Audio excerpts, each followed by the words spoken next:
Hello everyone, welcome to Supply Chain Management. In our previous videos, we have discussed about the importance and also the process involved in supply chain management. Today, we are going to see about the most important and essential concept, Lean Six Sigma.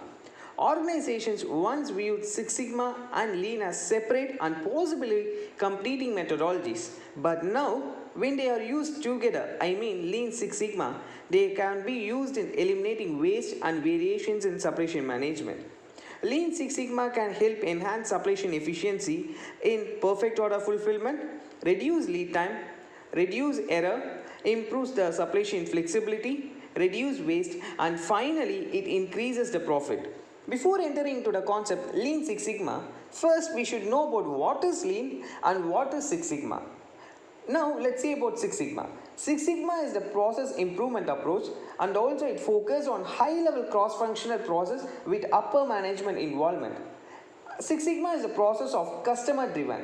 It is both a quality management and philosophy and a methodology that focus on reducing variations, measuring defects and improving quality of product, process and service.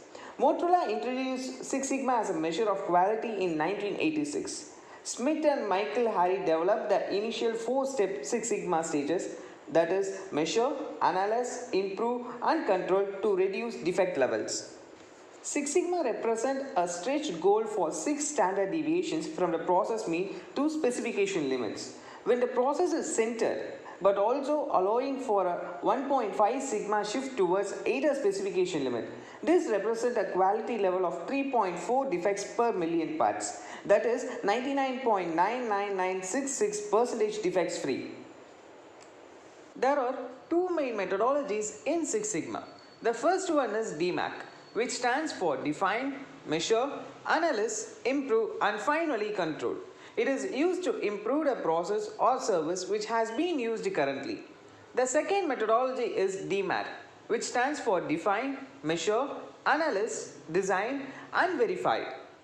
It is mainly used in new product or process development.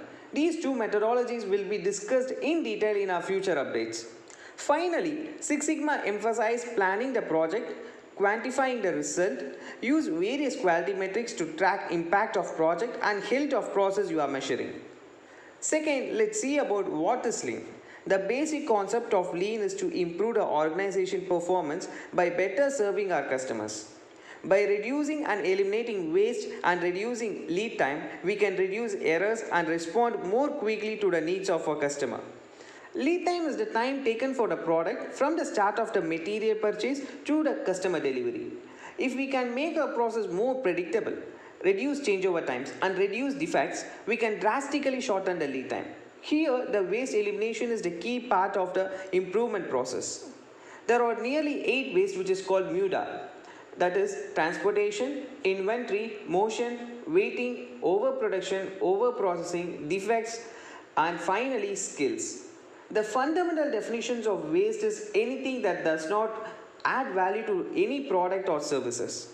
There are various tools used to identify and reduce the waste, such as 5-way analysis, value stream mapping or process map, root cause analysis, Pareto chart, control charts, and so on, which will be discussed in detail in our future updates. I hope you folks got a clear idea about Lean and Six Sigma concept. So stay tuned to get more updates. Thank you and goodbye.